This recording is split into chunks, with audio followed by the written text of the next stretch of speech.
Dan il-programm se jiġi mwassal lilkom minn Delicata, award-winning family winemaker. Go, Kalamata Kuxkieri u Crosscraft.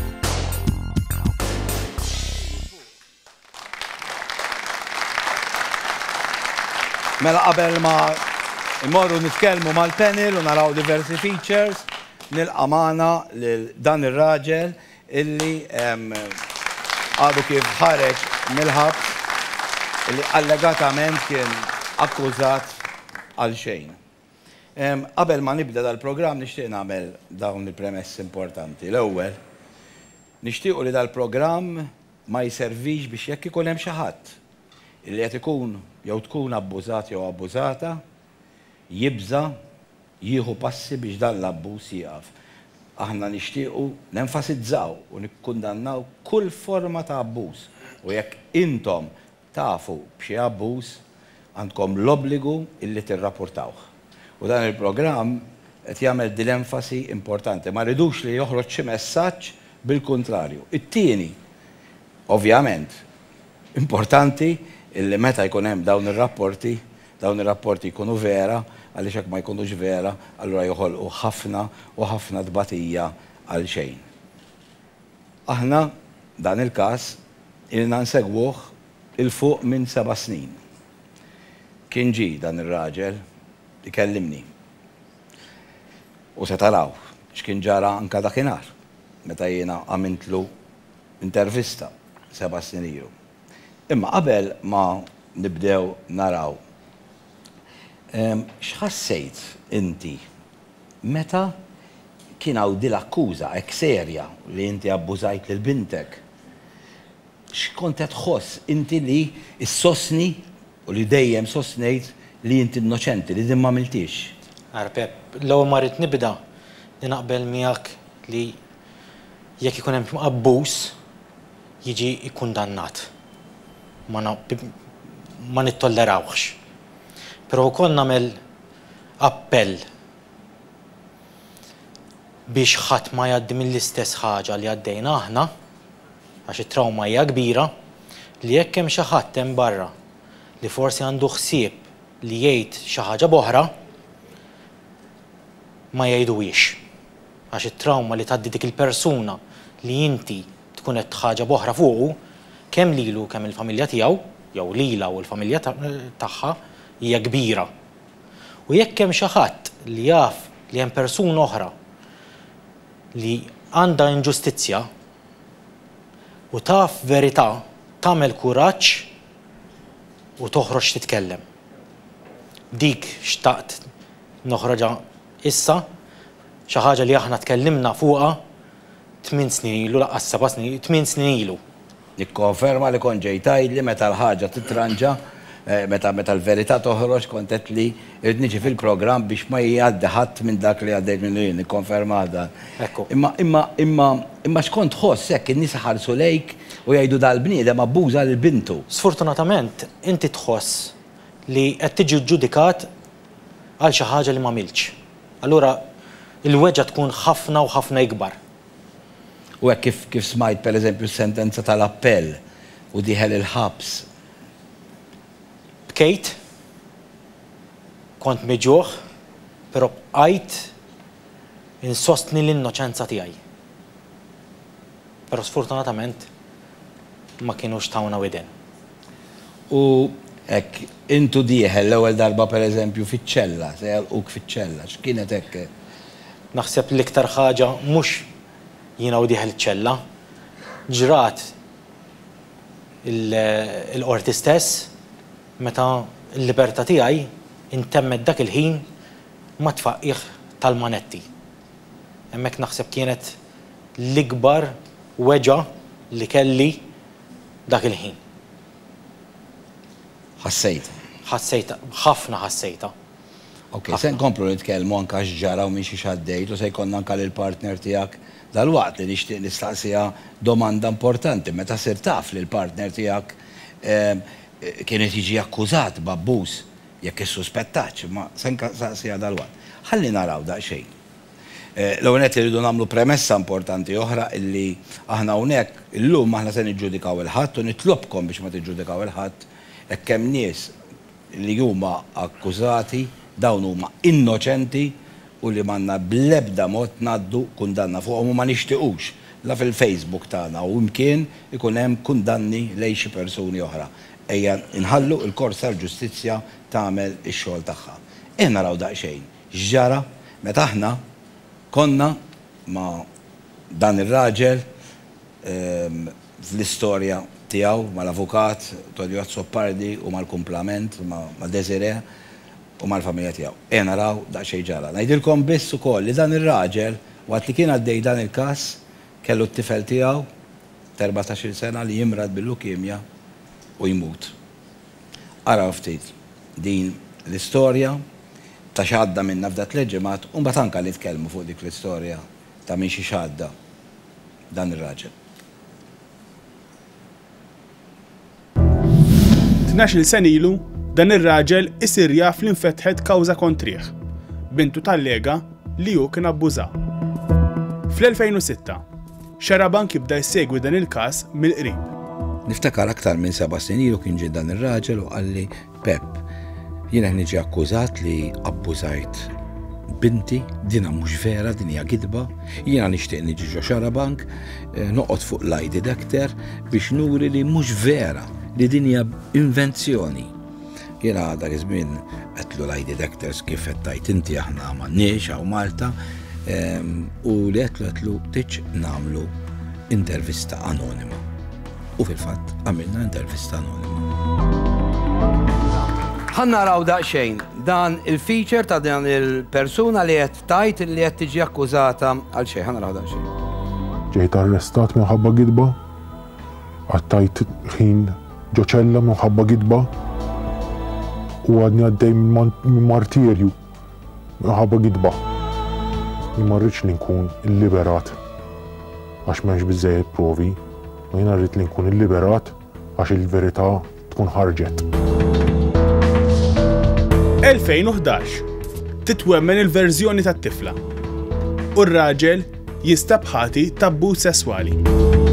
2 ta' Mejju 2013 ir-raġel jibda jiskonta sentenza ta' 2 snin il-ħabs. Iżda r-raġel u l-avukat jibqgħu jinsistu li hu innoċenti. L-avukat jikteb lill-Kummissarju tal-Pulizija biex jerġa' jinvestiga l-każ minħabba li fil-ħabs hemm persuna innoċenti. Il-Kummissarju tal-Pulizija Peter Paul Zammit jieħu azzjoni u jaħtar l-Ispettur Sandro Camilleri biex jinvestiga dan il-każ. F'xarejn lill-Ispettur Camilleri jirriżultawlu provi ġodda. It-tnejn 26 ta' Mejju, il-Maġistrat Consuelo Xerri Herrera tmexxi inkjesta maġisterjali li bdiet mid-9 ta' filgħodu u spiċċat l-għada fit-3 ta' filgħodu. F'din l-inkjesta, fost affarijiet oħra, bintu lil Amanda 20 sena tajt li mhux vera missiera abbuża minnha.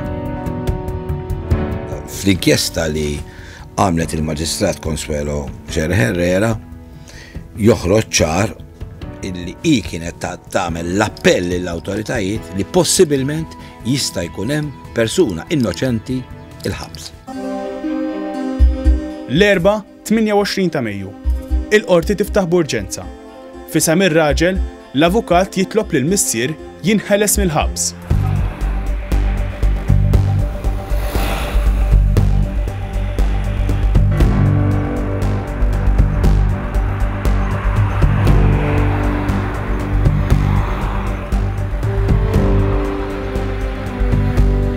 Flimkien mal-familjari tiegħu immorru quddiem il-ħabs, bit-tama li din tkun l-aħħar darba li l-missier joħroġ minn hawn. Li taf li hemm persuna l-ħabs innoċentament għal xejn ma tħallikx torqod. Jiena bqajt niġġieled sal-lum jekk il-bambin irid nara ħireġ. Raħ barra u jingħaqad mal-familja, jerġa' jingħaqad magħna. M'għandix kliem u ma nistax.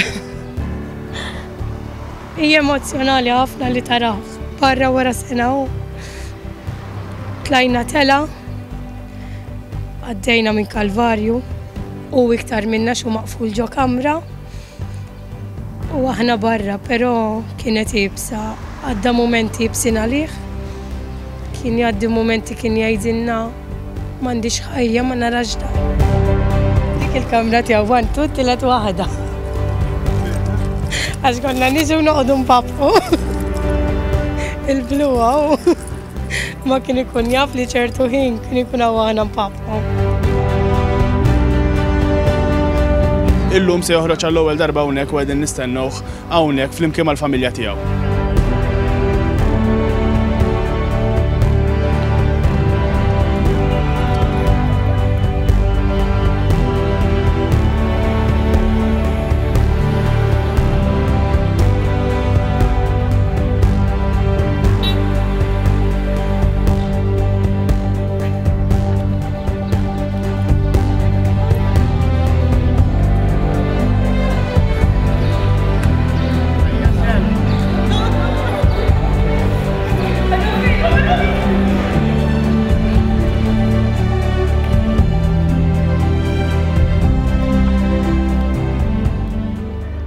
Il-qorti tirrifjuta t-talba tal-missier li jinħeles u jmur lura l-ħabs.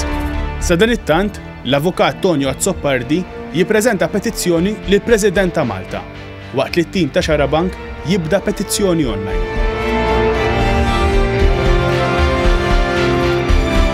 Il-ġimgħa 30 ta' Mejju, fil-qorti kriminali l-imħallef li kien diġà ta' deċiżjoni dwar dan il-każ jirrikuża ruħu. Iġifieri jastjeni milli jisma' dan il-każ u jinħatar ġudikan ġdid. It-tnejn 2 ta' Ġunju. F'qorti oħra, dik kostituzzjonali, tintlaqa' talba biex il-missier jinħeles mill-ħabs. Fuq l-internet mill-ewwel tibda tinxteret l-aħbar. U quddiem il-ħabs jibdew jinġabru l-ġurnalisti u l-fotografi.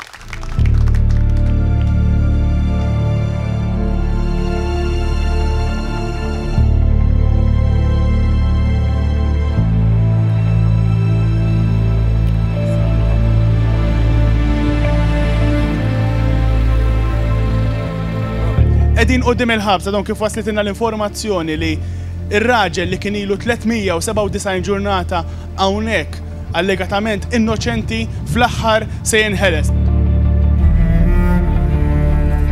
Jaslu l-familjari u kulħadd jistenna l-mument li l-missier jinħeles.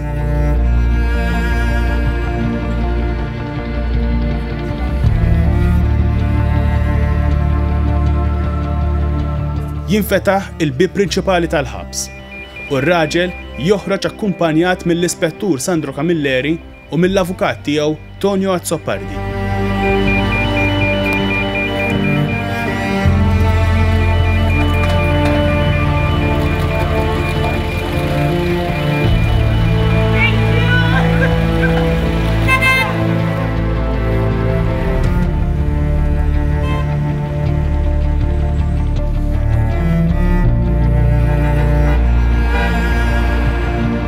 Għadek kif rixt mill-ħabs wara kważi 400 ġurnata. Kif qed tħossok?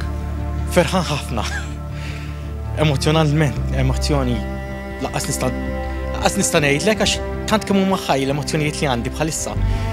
Huma enormi. I mean, ma nafx nabgħat ngħidlek inkun onest. Dik hija pura verità li għandi issa l-familja tiegħi miegħi. Dejjem hemmnu fina.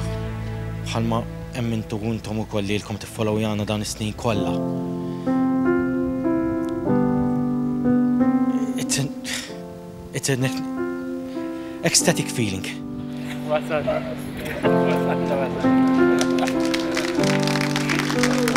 Huwa mument fejn wara 10 snin ta' ħidma tibda tara l-frott ta' dak li konna qegħdin nimmiraw għalih. Ġifieri illi toħroġ il-verità, xejn iktar toħroġ il-verità. Pero naturalment biex toħroġ din il-verità kellna ngħaddu minn problemi kbar ħafna bħalma tafu.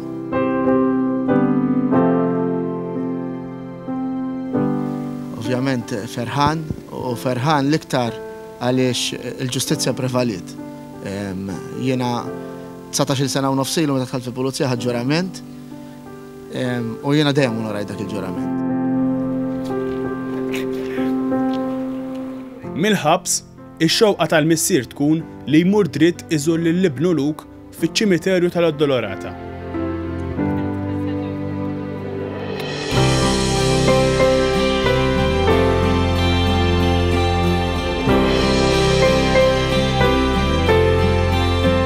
ġej biex nara t-tifel dawn l-aħħar ġraħ. Kull ma rajtu darbtejn. It-tifel firri kienu daqsxejn diffiċli għalija konni niġi naraħ. Kull ġimgħa konni niġi naraħ li t-tifel jiena. Imma daw l-aħħar sena u sena 13-il xahar. Kull ma rajtu darbtejn. Illum nista' niġi naraħ kemm irrid. Allura għalija dik hija xi ħaġa kbira ħafna.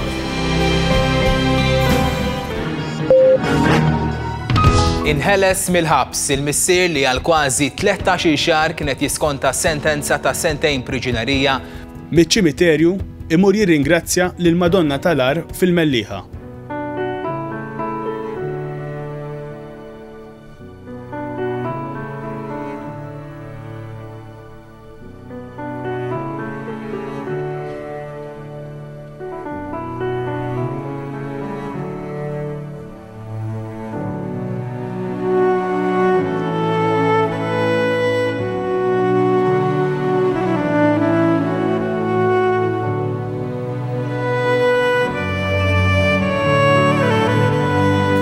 Wara kważi 400 ġurnata tal-ħabs, x'se jagħmel kif jasal id-dar? Ma nafx inkun ma pjanajt xejn, inkun onest. M'għandix idea. Naf li ħanikol ikla naħseb tajba żgur. Ħanikol ikla tajba żgur, ġifieri. U llejla ħanorqod was-sodda tiegħi. Dan ir-raġel jemozzjona ruħu meta jintebaħ bis-sapport li kellu mingħand il-Maltin u l-Awċin. Nirringrazzjahom minn qalbi, il-familja tiegħi tirringrazzjahom minn qalbhom għal fiduċja kbira li għandhom. Thank you mill-qalb. Nirringrazzakom. Thank you.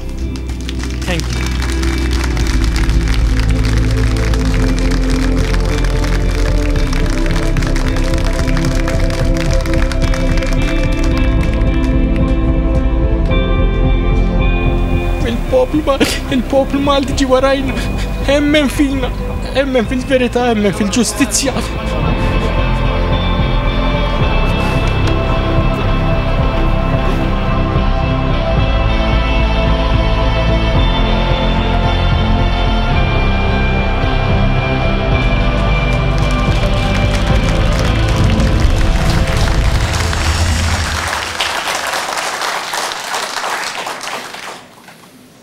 Emozzjonijiet kbar. Ħafna. Meta terġa' tara dak li għaddejna daw l-aħħar ftit jiem. Terġa' tara fuq it-televiżjoni tgħid possibbli għaddejna aħna minn dak kollu. Intu ħireġ il-ħabs sħabek illi kienu hemm ġewek, x'kienet ir-reazzjoni tagħhom? Reazzjoni ta' euforija. Jifirħulek, tebtbulek fuq darek, tanniq. Għalla volja, jafu li mhumiex ħerġin huma. Qed jifirħulek għax ħireġ inti u terġa' tingħaqad mal-familja tiegħek.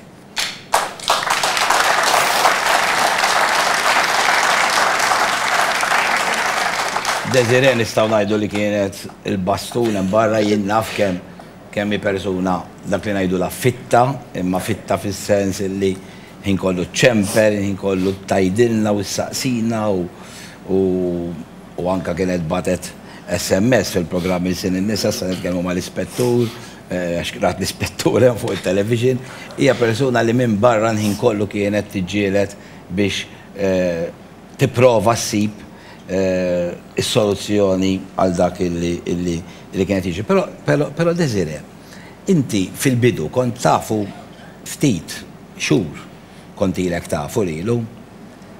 Meta smajt li da bintu qed tgħid li kien abbuża, ma inti għandek tifla mill-ewwel żwieġ tiegħek u allura ma nkwetajtx meċ madon fi speċi. Meta smajt l-akkuża b'żajt hija akkuża fuq tfal b'żajt ħafna. Jien għandi tifla mill-ewwel żwieġ tiegħi tgħix magħna d-dar. Niftakar kont mort ħadd parir mingħand l-avukat Tonio Zoppardi u rejtu li jiena imbeżza u qal li biss iftaħ għajnejk u oqgħod attenta. Sakemm bdew il-proċeduri, ġie arrestat, bdew il-proċeduri u hemmhekk niftakar kien ħareġ Dr. Tonio u qal li dar raġel innoċenti. Dar raġel manna tela qudiemna, tela twila kbira, però dar raġel innoċenti. U minn hemm neħħejt kull biża u l-liġ kien dubju li kelli li hu se tagħmilha. U t-tiflajja kważi. It-tifla għalih hija tiegħu, rabbijaw, bożza bimħabba, għalih tifla tiegħi huwa missiera. Fil-fatt għandkom ukoll tifel li huwa t-tifel tagħkom. U meta ħriġtu konna ma' Rebecca Molwi ma' Fabian u rajtek tan u naturalment ovvja u għetlu xi ħaġa għetlu il-lejla ngħiduhom flimkien il-prayers. Għetlu hekk raġuni li qabel ma dħalt il-ħabs jiena kull filgħaxija l-aħħar ħaġa li nagħmlu hija ovvja it-tannieqa l-aħħar bewsa, però ngħidu talba li kont ngħidha jiena meta kont tifel żgħir. U għallimta lilu. Però meta jiena mbagħad spiċċajt il-ħabs ma stajtx nieħu dik it-tannieqa u l-bewsa, però talba xorta konna nagħmluha għax kont nistenna sal-aħħar biex nagħmel l-aħħar telefonata u jkun fejn jkun, jiġifieri jkun qed tkun qiegħda anċiżijiet jew jkun fejn jkun, it-talba dejjem ngħiduha bla falliment. Minn fuq it-telefon. Minn fuq it-telefon. Mill-ħabs. Il-ħabs. U għalhekk għatlu llum se nagħmluha. Iva. Kien għax imbagħad naturalment. Nija flimkien u għadna ngħidu. Imma d-darba bit-tannieqa u l-bewsa wkoll. U fil-fatt darba qed li ħriġt fil-bitħa inti pereżempju u kont toqgħod iddur u toqgħod timmaġina tajt. Hawnhekk taslima pereżempju l-frant. Aħna stajna noħorġu fil-bitħa, nagħmlu daqsxejn ta' mixi u minflok noqgħod daqsxejn inħares lejn l-istess affarijiet ta' madwari. Inħalli l-immaġinazzjoni timxi daqsxejn bija. Allura meta kont ninżel nimxi, illum sejjer ix-xatta ta' Sliema. Jew nieżel lejn Witilajn. Ġieli wasalt sa San Ġiljan, ġifieri bl-immaġinazzjoni, ma tasal. Imma fil-verità nkun il-ħabs. Però inti għattiela li d-defiri. Iva, għattiela. Għattiela minn fuq il-telefon. Iva. U inti x'ġara, x'għamilt? Tant konna desperati biex narawh li jiena qbadt it-tifel, qabadt il-karozza u tlajt ta' Sliema. Ipparkejna u qegħdin nistennew il-van tal-ħabs jasal biex narawh imur jimxi. Min għalik li vera. Min għalija li vera. Ma fimġi li da kienet jimmaġina għal-menu ġol. Għalija tant konna disprati li narawh, imqar kemm narawh li tlajna nistennewh. Fil-verità ma rajniex. U inti kontajt li wkoll li meta kodbu il-priet kaw tal-artaħat Fader Franco nżelmulu minn hawn persuna li għamel ħafna ġit il-ħabs. Kull artaħat kont imur l-quddies. U matul il-ġimgħa kien ikollok xi avveniment jew xi ħaġa li tibda tinkwitak. U waħdek inti ma ssibx is-soluzzjoni. Jien fil-fatt kont nistenna l-ħadd għall-quddies barra li kull filgħaxija konna ngħidu r-rużarju bħala grupp ta' rġiel flimkien nitolbu lil Alla u nirringrazzjawh li żamna ħajjin. Għadna hemm. Però Fader Franco kellu xi ħaġa partikolari li l-omelija irrelevanti x'kienet se tkun dejjem kien isib li s-soluzzjoni mingħajr ma jaf. U darba minnhom qedlu fil-fatt qabel ma ftit qabel ma kienet l-aħħar qudiesa li mort fil-fatt, kont qedlu fader naħseb li veru dak li qedli li l-mulej ikellmek. Meta inti ma tistenniex u juża għodda li inti ma tippretendihomx u l-għodda tiegħi propju kienu Father Franco. Qabel ma naraw dan il-feature, għandek kalendarju li kont iżżomm, ma nafx nistgħux naraw hawnhekk. Iva. Kitt fidejja naħseb aħija le. Għandna hawnhekk kalendarju li kont iżżomm hemm ġew. Iva. Kalendarju kont naqta. Kont taqta kull ġurnata. Naqta l-ġurnata fil-fatt it-2 ta' Ġunju kien jonqosna bej wieħed u ieħor 90 ġurnata għax ktibt in-numri kollha u l-aħħar ġurnata fil-fatt ktibt Freedom. U kuljum kont ingassa biex inkun naf eżatti kemm fadal. Tajjeb ngħidu il-krua ta' invenzjonijiet bħal daw fiex iwasslu, ġifieri irridu ngħidu li dan ir-raġel tilef ix-xogħol. Dan ir-raġel tpoġġa fuq ir-reġistru għal 15-il sena. Nixtieq in-nies jifhmu li jekk hemm abbuż irridu nikkundannawh u rridu imma jekk m'hemmx jew kif qed jiġri hawnhekk allegatament kienet kollox inventat, allura ejja nifhmu daqsxejn it-tbatija. Se nifqgħu hawn, se nkomplu magħkom, se naraw ukoll il-ġrajja ta' dan ir-raġel ġo features li għandna preparati u d-diskussjoni nibdew nifhmu issa. Min issa l-qudiem? X'se jiġri? Se jerġa' jinfetaħ il-każ? Se jibqa' bit-timbru dan ir-raġel? Nkunu magħkom minn hawn ftit ieħor, ibqgħu hemm.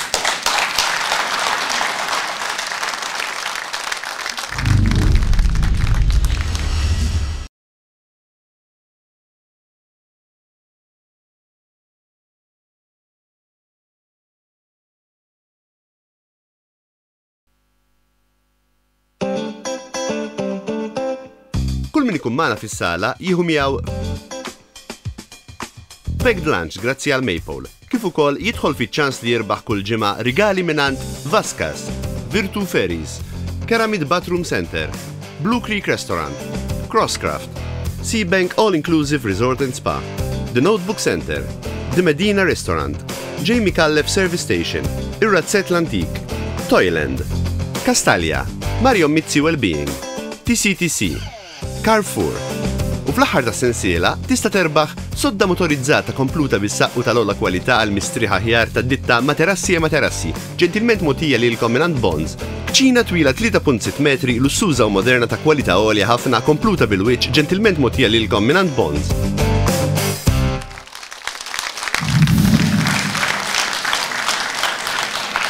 Nistidnukom tibqgħu magħna għaliex fil-programm se jkollna żviluppi illi intom mistiedna illi issegwu. Hawnhekk għandna magħna lil-Dr. Austin Bencini, lil-Dr. Tonio Azzopardi li huwa l-avukat u lil dan ir-raġel illi qiegħed hawn magħna. Iktar tal se tkellmu wkoll mal-ispettur illi wkoll kien protagonista f'dan il-każ wara li l-Kummissarju tal-Pulizija ħa azzjoni u qabad lilu biex jinvestiga dan il-każ. L-ewwel nett, Dr. Azzopardi, inti avukat u tiddefendi naturalment il-kull min jiġi quddiemek u tipprova anka jekk ikun anka jkun hemm xi ħadd li ħati jew mhux ħadd tipprova ssib id-dubju mhux hekk. F'dan il-każ, onestament imma hemm min vera li kien innoċenti inti? M'hemmx dubju. Jiena dan il-każ għextu mill-bidu tiegħu. Allura kelli l-vantaġġ nara jiżviluppa pass pass. U allura stajt nara kemm naturalment mill-domandi li jiena nagħmel lilu in chambers, ġifieri fil-privat. Saqsejh id-domandi nagħmillu nippressaħ u mill-verżjoni tiegħu. U meta mpoġġi naqqat ma' xulxin, il-jigsaw puzzle, li nisma' minn hemm, nixbor minn hawn, kien jidher ċar li dan il-bniedem huwa innoċenti. Emmintu, naturalment iġġilidna il-proċess kollu, imma ġara illi mingħajr suċċess għaliex hu ġie kkundannat u daħal il-ħabs. Għamilna appell b'saħħtu u rejna fejn kienu id-djufija tal-każ, fejn kien hemm punti li mhux qed jinkwadraw tajjeb, imma xorta waħda kien hemm il-konferma mill-Onorabbli Qorti tal-Appell. Naturalment, allura mbagħad għażilna triq li niftħu l-kawża kostituzzjonali għaliex bil-kawża kostituzzjonali kien hemm ħafna vantaġġi li jistgħu jiġu miksuba. Allum qed naraw riżultat. Ok, Dr. Bencini, dana s-sinjura hawnhekk għandu interim, xi ma nifhimx, tispjegalna da xi eżatt x'inhi ġifieri x'għamlet il-Qorti Kostituzzjonali. L-ewwel ħaġa nixtieq nifraħ lil Sam għal progress kbir li għamel il-każ tiegħu. Però rrid niddikjara mill-ewwel Peppi, jien m'għandix naqsam xejn mal-każ. Le ma ħjar tingħad. Mhux hekk. Assolutament la mal-Pulizija, la mad-Difiża, la neutrali u oġġettiv kompletament. Tant li forsi ċerti. Għalhekk sidinnik fil-fatt. U nirringrazzjak li tal-fiduċja tiegħek. Anki ċerti fatti nistrieħ fuq l-avukat u fuq il-pulizija biex jagħtuna d-dettall. Però nibda billi nagħmel ftit taħsibijiet ta' malajr. L-ewwel waħda, l-ewwel sieb u li fid-dera dan hu każ li qisu s-sistema ġudizzjarja tagħna toħroġ mhux perfetta. Imma jiena ngħid l-oppost. Veru kellu jitħabbat ħafna l-avukat, imma s-sistema tagħna qed taħdem. Is-sistema tagħna għadha ma waqfitx milli tarbel il-fatti. Tant illum għalkemm is-sinjur mhux għax il-fatti aħjar kulħadd jifhem sew is-sitwazzjoni, is-sinjur sal-lum għadu ħati tal-akkużi li kienu miġuba lilu. Ħati, 100% ħati skont il-liġi. U għalhekk l-avukat kellu jiftaħ kawża kostituzzjonali. Ħan nifhmu ftit x'inhi kawża kostituzzjonali, dan mhux se nagħmlu lectures ta'. Ok. Imma l-qofol tal-kwistjoni edaw. Dina qorti speċjali. Dina qorti li għandha seta' illi fejn jitlu id-drittijiet tal-bniedem u għaw qed nitkellmu każ ta' drittijiet tal-bniedem, tista' tħassar ix-xejjen tarmi fid-dustbin liġi anki magħmura mill-Parlament. Tista' anki tħassar ix-xejjen sentenza finali mogħtija minn qorti ta' Malta. Ħanifhmuha din ifisser illi minn flok titlef it-tama, jekk mhux is-senjur ħadd ieħor, jien ma nixtieqx nitkellem fuq is-senjur assolutament. Min ikun ata kull tama, għandna sistemi, forsi mhux perfetti u naħseb nispera jkollna ċans nitkellmu dwarha. Ħaniġu għall-punt. Il-Qorti Kostituzzjonali qed tisma' il-każ. B'ebda mod ma qalet illum lis-senjur innoċenti. Assolutament li lew l-avukat nista' jaqbel miegħi.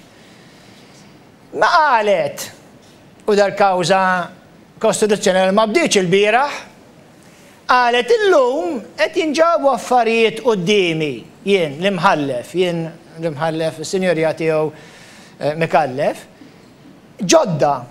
Jien qed nisma' li l-każ forsi mhux daqshekk ta' malajr.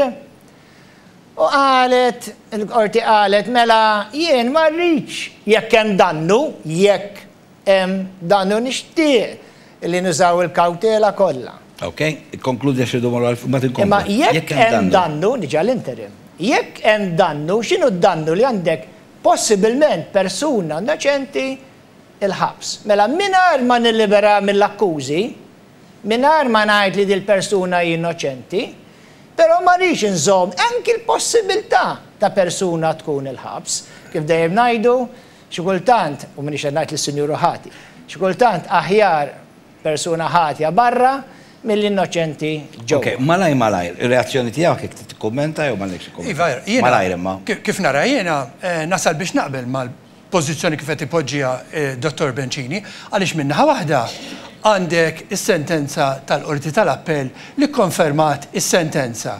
Kelma li użajt f'dan l-aħħar ġranet kienet il-Qorti tal-Appell is-siġillat is-sentenza. Però minnaħa l-oħra għandna kuntrast qawwi.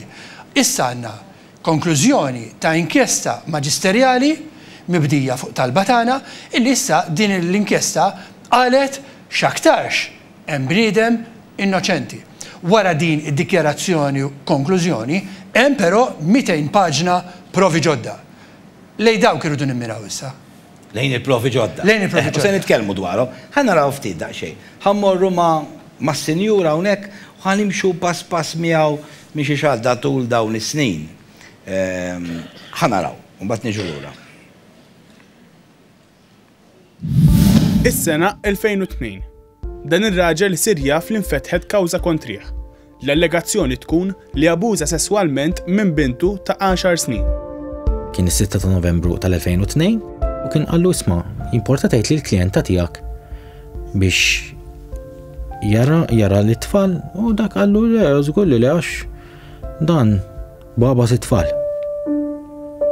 L-avukat Tonio Zappardi qallu għad attenti ġini tgħid għax din hija akkuża gravi ħafna. Qallu le ċert, baba it-tfal. L-avukat Dr. Tonio Zappardi jibgħat għal dan ir-raġel biex ikellmu. Meta mort kien saqsin jisma' inti rċevejt xi ħaġa mingħand il-pulizija jew mingħand xi ħadd. Għatlu għaliex dott tistaqsini dawn il-mistoqsijiet. U irrakkontali x'inqalgħu ma nqalax.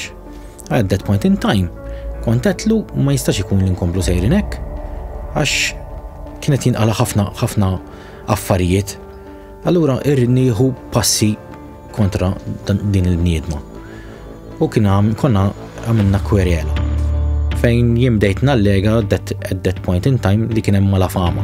Iżda meta l-kwerjela tiġi biex tinstema', il-pulizija tinforma l-qorti li dan ir-raġel kellu rapport li allegatament mess lil bintu u li għalhekk il-kawża tiegħu fuq malafama ma tistax tinstema'. Il-25 Ottubru 2002 tkun l-aħħar ġurnata li dan ir-raġel jara l-tfal tiegħu. Fil-25 Ottubru kien l-aħħar darba li kont rajt l-tfal jiena. Dikinhar it-tifla kienet għamlet bikkja ma rriditx toħroġ minn ġol karozza u jiena bdejt inweda li l-ġimgħa d-dieħla nara.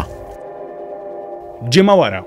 Il-ġimgħa ta' wara kont mort biex inħallas il-manteniment, ġie rrefjutat il-manteniment u kont mort għamilt rapport lassa taż-żejtun biex ngħidhom isma' mort inħallas il-manteniment biex nara lil-uliedi u da ġie rrefjutat. Frar 2004 dan ir-raġel jiġi arrestat mill-pulizija. Ġejt arrestat jiena bl-akkuża ta' korruzzjoni ta' minorenni. 17 ta' Settembru 2004 dan ir-raġel jitressa il-qorti b'akkużi ta' korruzzjoni fuq minuri. Dakinhar stess dan ir-raġel joffri li jitpoġġa fuq lie detector.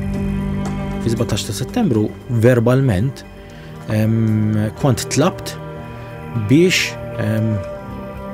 jekk hu dejjem possibbli niġi jagħmlu li test ta' polygraph, lie detector test. Però unfortunately hawn Malta ma jsirx. Fil-qorti quddiem il-maġistrat, it-tifla ta' 10 snin tajt li missiera kien stupra u penetra 5 darbit. Però dawn ukoll qalu li t-tifla reġgħet staqarret li din kienet stuprata. Mhux darba, imma 5 darbiet. Iżda meta fil-qorti tixħet it-tabiba, tajt li mill-eżami ġinekoloġiku li sar fuq it-tifla, ir-riżulta illi t-tifla kienet għadha virgontatta, iġifieri verġni. U din sabet li t-tifla kienet vergontatta, ġifieri kienet għadha verġni. Dan ir-raġel jitla jixed. Għaddejna mill-proċess kollu, tlajt nixed jiena wkoll.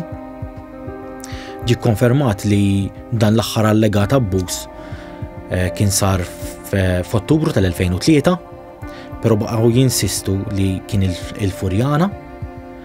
Ma fl-2003 jiena ma kontx noqgħod il-Furjana, kont noqgħod il-Belt.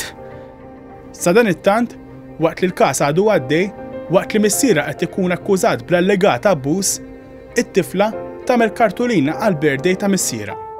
L-ammont ta' effort li kien fih din it-penġija biex tkun within the lines, perfect colors. U l-kliem li kitbet fuq li tħobni. meta għamlita dil-kard din kont apprezzajta immens, però bħalma wieħed jaħseb li jekk inti tkun għamil dawn l-affarijiet ma tifla ta' dik l-età taħseb li ħadd tasal biex tatik xi ħaġa magħmula b'daqshekk għożża u daqshekk imħabba. Il-każ ikompli għaddej. Sena 2010. It-tifla ta' dan ir-raġel tmur għandu għall-għajnuna. U ġiet għall-għajnuna.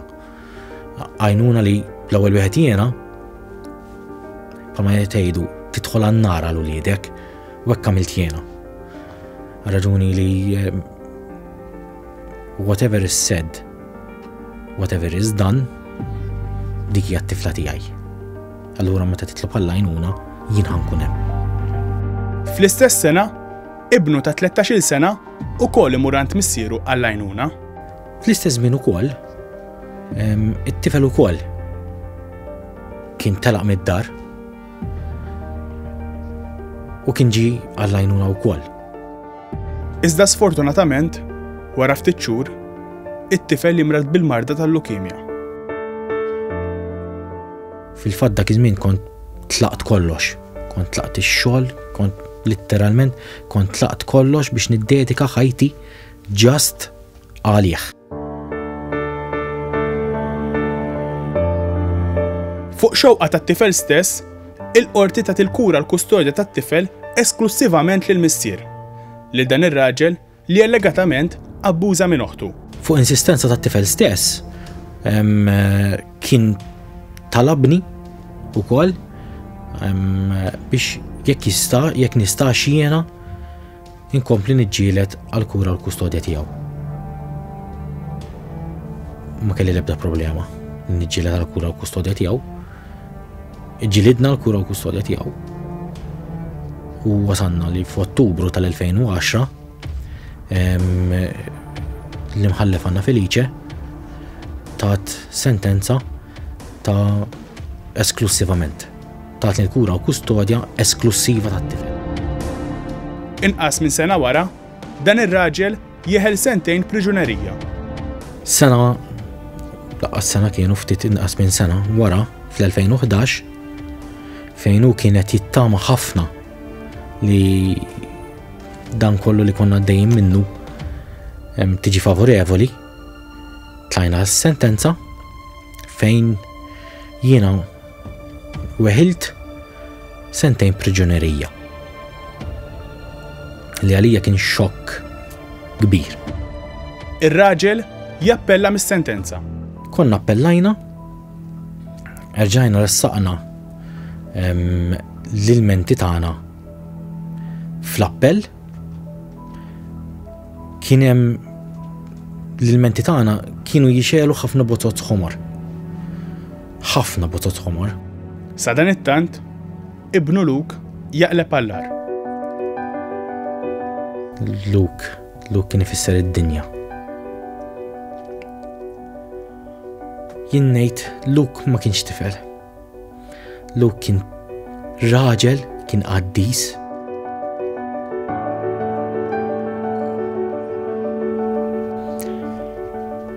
Bħalmet kien l-aħħar żmien ta' ħajtu, però kien l-isbaħ żmien ta' ħajjitna. Għattajt ħafna ħin miegħu ma tlaqx minn ħdieħ u sar jafni u jiena sirt nafu iktar.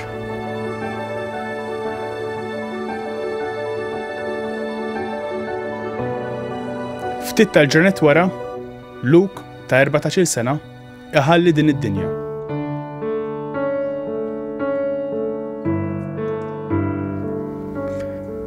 Nimmiss jaħwis,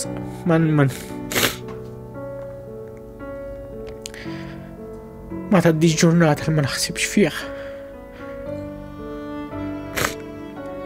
Nista' ngħid kuljum kien miegħi. Għal-bidu ma stajx naċċetta li jintliftu.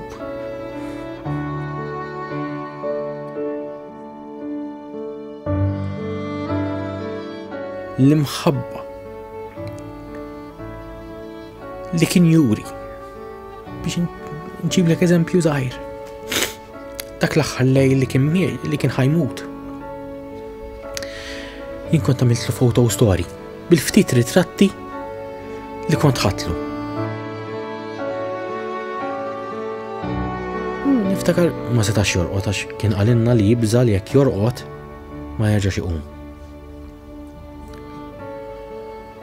U kont qedlu kisma, qedlu għandi dil-photo story nixtieq norjielek.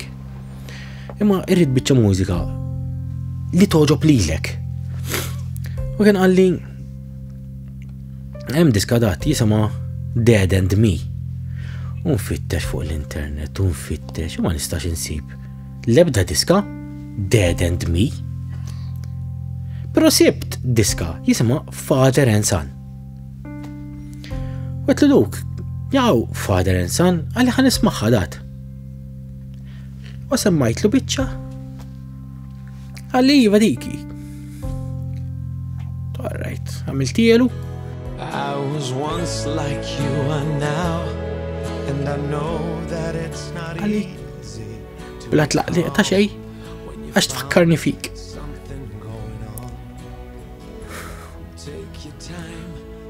U dak il-ħin, ħassejt. U weġa qawwija fa' qalbi. ħassejt li kienet ħatkun l-aħħar ftit sigħat li kellu f'din id-dinja.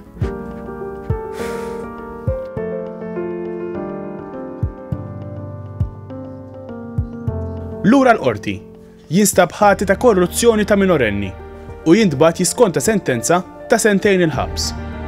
Fil-fatt fil-qorti tal-maġistrati ma sabitniex ħati ta' stupru għax l-akkuża ma kienx stupru imma kienet korruzzjoni ta' minorenni. U għahil sentej fuq korruzzjoni ta' minorenni. Minkejja din it-tbatija li għadda minna, dan il-missier xorta jażel li jaħfer lil bintu. Qatt ma nista' nsiba ġewwa qalbi li kolli daqshekk mibena lejha. No. Taħfrilha. Maħfura u lesta għamilta pubblikament waqt li kienet ħdejja fil-qorti kostituzzjonali quddiem l-imħallef Ġejar Mikallef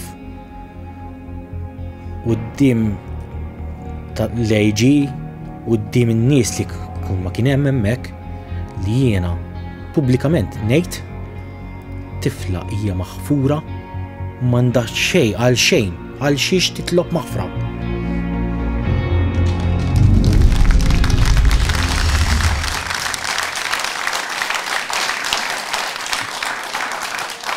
Qabel ma nkomplu b'din id-diskussjoni nixtieq ngħid li issa se konna xi ħaġa illi rrid nistqar illi ħadd illi hawn ġew mill-panel min-nies li hawnhekk ma jafu illi din il-ħaġa se tiġri. Hija biss xi ħaġa li ħadna responsabilità, se nieħdu responsabilità tagħha aħna. U allura qed nagħmilha ċara li ħadd ma jaf illi dil ħaġa li se nagħmlu issa se tiġri. Fejbie. Iva ġew fil-fatt fl-aħħar sigħat ċemplet it-tifla li semmejt f'dan il-każ li llum għandha 20 sena u riedet li tieħu sehem f'dan il-programm u tgħaddi l-messaġġ tagħha. Wara ħafna ħsieb aħna tqajna mat-tifla u ħadna intervista twila u qalet ħafna iżjed minn dak li se nuru llum u ħallejna barra ħafna mill-affarijiet li jippreġudikaw proċeduri li għadhom għaddejjin fil-qorti. Aħna għażilta siltiet minn din intervista.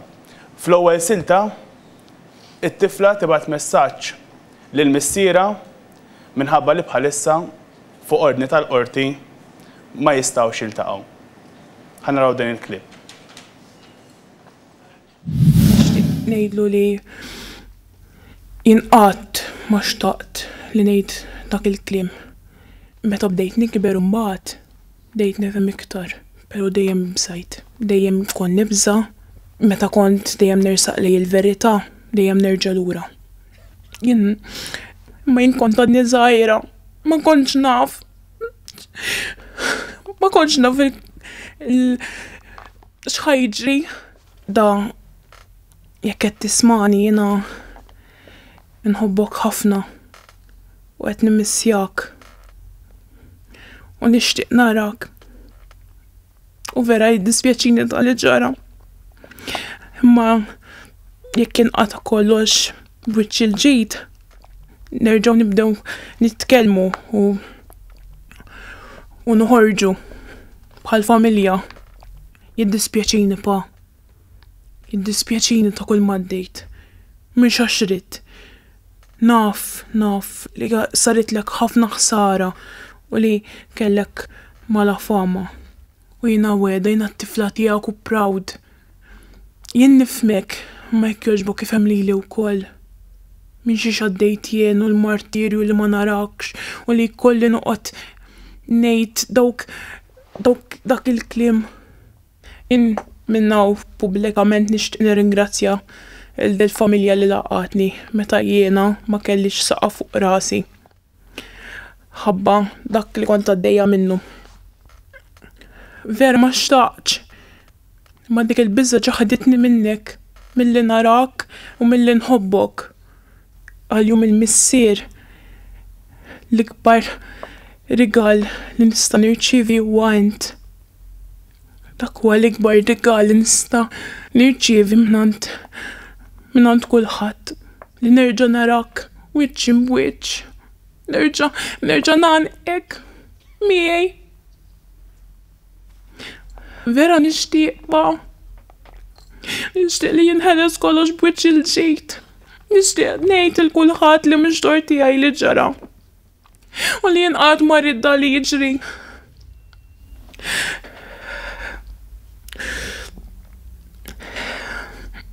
Sorita.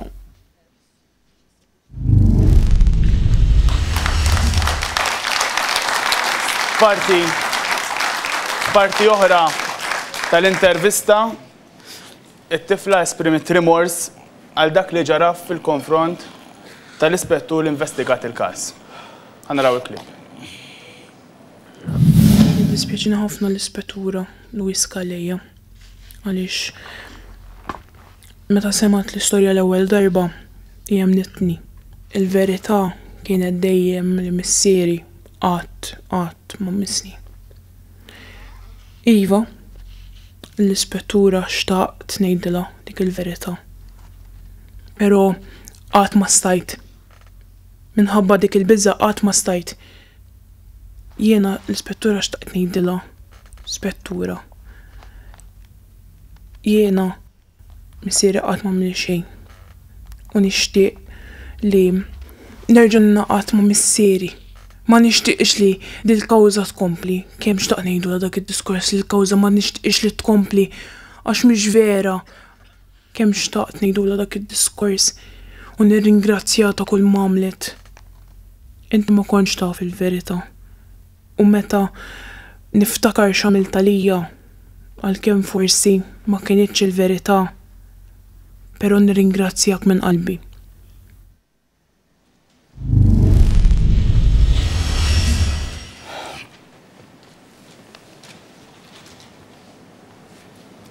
Nixtieq nagħmel enfasi kbira fuq in-neċessità li ma tiġix ippreġudikata il-preżunzjoni tal-innoċenza ta' persuni oħra.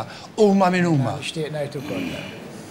Aħna fil-fatt inkont se ngħidha din li jekk xi ħadd huwa innoċenti ma jfissirx xi ħadd ieħor huwa ħati jew bil-maqlub u dal-programm qed jipprova jqanqal id-tbatija li jista' jgħaddi minnha persuna u mhux hu biss imma il-familjari kollha. Jiena għandi appell personali, appell biex il-din it-tifla tfajla llum, jiena ma naħsibx li għandha tmiss iktar tieħdu proċeduri fuq għaliex din it-tifla għajnuna għandha bżonn.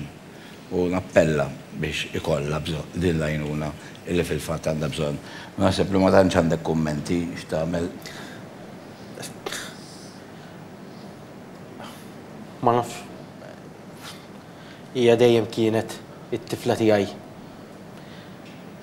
tibqa' it-tifla tiegħi.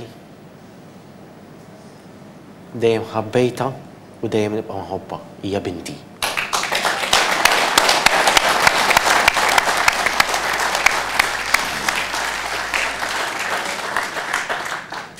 Ħanifu għal-waqfa qasira, niġu lura u nkomplu nsegwu dan il-każ.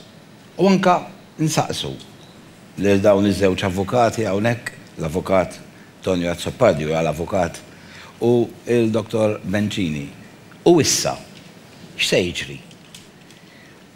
Għandna wkoll kumment ieħor ukoll mingħand it-tifla li se nsemmaħ dal-waqt. Ukoll għandna magħna lir-Rut Xiberras li llum tmexxi l-appoġġ. Għandna wkoll magħna lill-ispettur li se nkellmuh dal-waqt, Sandro Camilleri. U bagħad anke lej l-aħħar tal-programm anke se niddiskutu b'mod ġenerali x'ikkostitwixxu l-abbuż għaliex dil-ġimgħa diġà kien hemm żewġ każijiet oħra. Persuna minnhom. Jiena rrid ngħid li dawk in-nies kollha li ċemplu din il-ġimgħa biex jiltaqgħu magħna kellna l-fuq minn 21 persuna li ċemplu.